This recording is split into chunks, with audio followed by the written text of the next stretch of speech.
are the Old City Jail. I'm with Randy Johnson. You are a tour guide manager with Bulldog Tours, and we're in one of the scariest places in Charleston.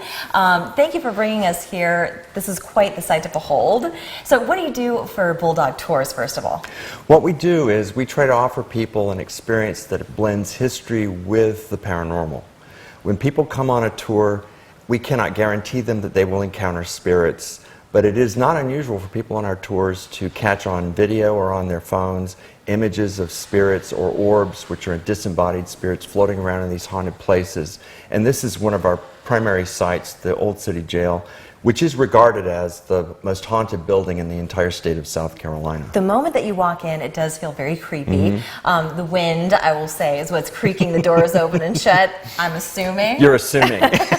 But when you stand here and we talk about some of the spirits that could be floating around us, or the people who are actually in this room, once upon a time, it really puts chills on your skin. So who are some of the residents of this particular room? Well, the most famous resident here would be Lavinia Fisher, who was regarded as America's first female serial killer.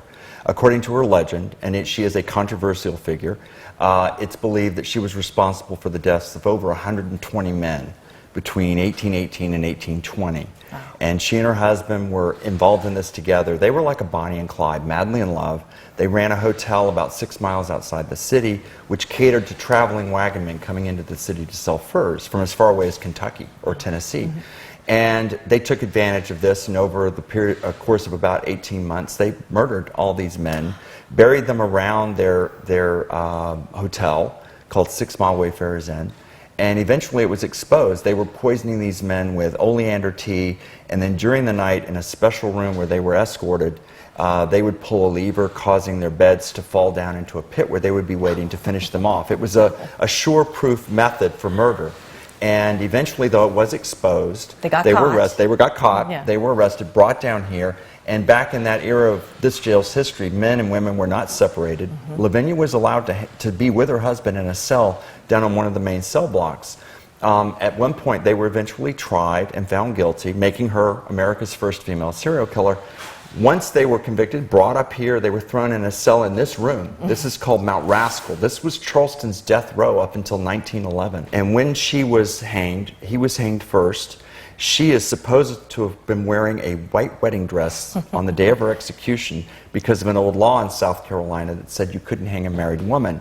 Well, after her husband was hanged, they brought her up. She's standing single. there. She's single again, hoping a man will offer to marry her. It never happened, and so she met her death after saying these famous words: "Charlestonians, if you have a message for the devil, give it to me now. I'll pass it to him when I see him tonight." But she is not gone. No, she's still here. She's still here, and she's one of the spirits that people will come and visit, and they will maybe catch a glimpse of her or feel her around, right? Many people feel her presence. They will feel tingles on their skin.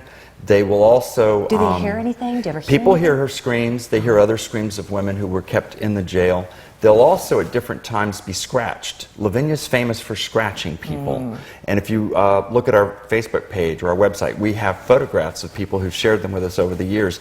There have been recent attacks. She takes 3 fingers, that's her signature, and she swipes people on the back of their necks. She likes to scratch. She likes to scratch. So, and when we travel to the cemetery, we're going to be going to the cemetery as well. Okay. So, what I'd like to know is the difference between the spirits, if there is any difference, of what you see here versus what you see when people are at rest. When you're in the jail, what you realize as you walk in is that these spirits are evil. They tend to be more demonic. They weren't nice when they were thrown in here. They're not nice in death. They've chosen to hang around for whatever reason after meeting an untimely demise, something horrible here. Prison violence, malnutrition, infections, yellow fever. And so these folks have an agenda, but it's more evil. When you go to the graveyard, what you're encountering there are spirits who are still hanging around. They tend to have truly unfinished business. Their stories are more romantic. They're more sympathetic because they're trying to accomplish something in death that they failed to accomplish in life.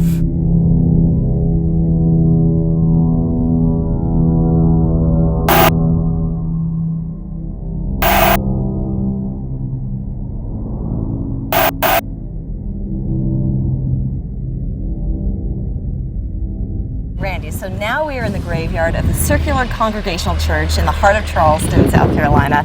And what we see amongst us is innumerable headstones. So these are loved ones who were buried here. There are many more bodies here than there are actual tombstones to represent. Is that right? Absolutely. Charlestonians found early on when they arrived from England that this was high ground for them, which allowed them to bury their dead in the ground, which they preferred to do. One of our most touching stories is of a tombstone, a box tomb, which is located directly behind you. It's a beautiful inscription that goes on for several paragraphs, which was unusual, but it expresses the sorrow of the mother who buried her 3 children there. They're called the Savage Brothers, who were buried there. They died roughly 10 days apart from one another during a horrible yellow fever epidemic in 1784. And there are so many stories, and it's fascinating to come through here day or night, but particularly at night because you feel that much closer to the spirit world. Yes. So anything special that you're doing for Halloween that will bring people here, and any special stories that are going to be told on that day? I think the story that always pulls at people's heartstrings, and the one we'll probably emphasize during Halloween, is the story of the trench ghost. Her name was Alice Pratt. She was a young mother here who lost 2 sons during another yellow fever epidemic in 1854. She haunts the south side of the church where a mass grave is located, and people see her digging, always digging. She's always encountered as covered with dirt, her hair all messed up, because she's digging, trying to find her sons because they were all buried in different places, and reunite her family in death. What Bulldog does is we try to make sure that we have tours available for everyone. We don't want anyone to walk away feeling like they weren't able to get a tour. And the graveyard, we'll keep it open. We will bring people in. It's an experience that's very unique. It's not a walking tour that requires a great deal of walking, but what you do is I encourage you, bring your cameras, because what people catch in this graveyard can really astound you. Even for non-believers, they will come in, and I know the body language. They'll go like this, but by the time they leave the graveyard, they're hovering and total believers. Well, Randy, thank you so much. Appreciate your time. And for all the information, you go to our website, foxcharleston.com. We'll be back in 2 minutes.